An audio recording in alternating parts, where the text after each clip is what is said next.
I think that's what a lot of your memoir was about, is that you have just wanted to be yourself for the past 20 years and you never could. Everyone was always telling you who you were and what you couldn't do what you wanted to do. I'm grateful that at 13 they were like, this should be your song, because I wouldn't have known to go with Leave Get Out. Yeah, you didn't want that to be the lead singer. I didn't hear it because I had never thought of myself as a pop singer. I grew up as a soul singer and singing all these soul and blues records and stuff. So I was like, me? So I'm grateful because I'm sitting here today because of the platform that song and then other songs and experiences gave me. But so at 12 and 13 years old, for an industry to shape me, I'm not like, I don't hold any resentment toward it, but I will say that it makes it for a long and confusing journey to try to be like, what do I even think? What do I like? Who do I like? Like, what do I want to represent? Because that has been put on me, or been told you need to do it in this digestible package, or. And what I love about artists that are, really thriving today is that they're not subscribing to that. Like the same things that my generation of pop stars were told they need to do. Like the pop stars today are like, are you fucking kidding me? That's so embarrassing and stupid. So I just love it. I think it's so fire. So where do you fall in all of this? Because NGL, not going to lie, is a great body of work. Thank you. It flows into each other seamlessly. Thank you. Sonically fantastic. Also, it very much, like story-wise, does echo your memoir. There's a lot of overlapping storytelling in there. Yeah. That's really, I guess I'm consistent with my you're honest. theme. Yeah, which is like... Yeah, that's you. You can't make that shit up. Can't make it up. And honesty is consistent, right? You don't have to think too much about the truth, because you just don't are. need to keep it. Just is. Yeah. Yeah. So that's where I'm at with it, and I think that's my responsibility, as I was trying to be a product for a long time, because that's what I was told was like the most important. Even I just forgot that it was about art and music. And like that's why I was offline behind the eyes, and that's why I felt dead inside, and that's why I needed to numb myself with substances and experiences and all that, because I was so dissatisfied in the things that I was putting out, because it wasn't in resonance with my actual self.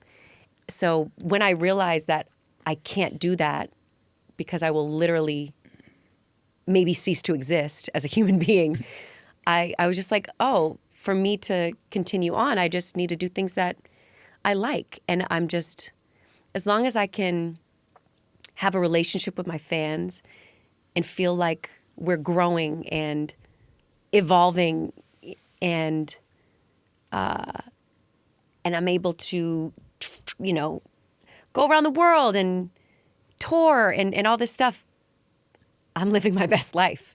So I think that like that spirit of like competition, just as I get older, I'm just like, my responsibility is to be the best version of myself. And that's what I'm interested in. Well, does that realign success, right? Because you've had success of crazy magnitudes. Like the stats on it, I have it somewhere here in my notes. It's like, I think you sold like 6 million or 7, like it's crazy shit. Like when physical retail was through the roof and the world was a different place. Yeah. And even now those records are timeless. And again, like you were re-recording songs way before anybody else was even looking at that as a means to reignite and claim one's art that is rightfully theirs. So how do you look at success today? Like, does it take a different shape and form? Yeah, it's had to for me, because I was so unhappy and dissatisfied with where I was in my 20s, because people were telling me like, you should be the biggest pop star in the world and you deserve this. And then like spirituality came into my life, and I was like, why do I deserve it more than anybody? Like, I actually don't. It's not about that. And talent isn't enough, first of all. And so many people are talented. So it's true. And I'm like, it doesn't feel good for me to look at other people that are having more worldly success than me and be like, they're whack. Because you know what? They're not. Mm-hmm. There's so much. The truth for me is that there's so much exceptional, phenomenal, exciting talent out there. That's true. Like, I believe I see it. And I've started to like, I think that success is alignment, is when you're doing something that you like, when you like how you're doing it, you like who you are, you like who you're doing it with. And you can have I think success is freedom and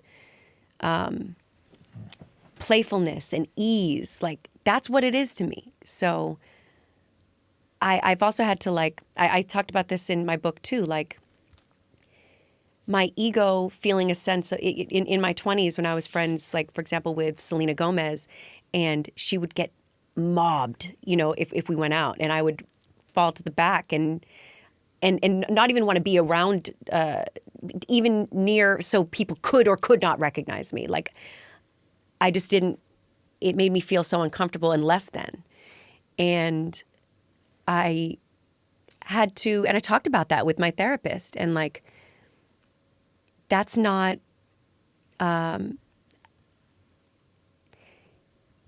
I want to live my life. That just doesn't feel, I don't want to be in that spirit of competition or more than or less than, or just this sliding scale of you only feel okay, or I only feel okay if I'm charting or if I'm trending or whatever, or if a song goes viral. If that was the case, I would not survive. One's worth is determined by those factors. But it's so easy to derive our self-worth from that. Totally. And my nervous system was, because my first single went #1 when I was 13, I've really had to take myself off that hamster wheel of like trying to get to that, because I might never. And I have to accept that, I am not who I was in my teens, and thank God. Because I think I'm pretty cool, and like I'm into this. I needed to derive a sense of self-worth that wasn't attached to fame, because fame is fleeting. That. And by the way, like, fame and art are not the same thing, right? And art should mean something different to you than fame, but that's hard because they're one and the same. And to your point, you've been conditioned to this since you were, the most vulnerable of ages. Like, Yeah. That's like, think about 13 for a second. Yeah, That's crazy. I think about that, and like, your sense of self is so being developed at that time. Your brain is squishy.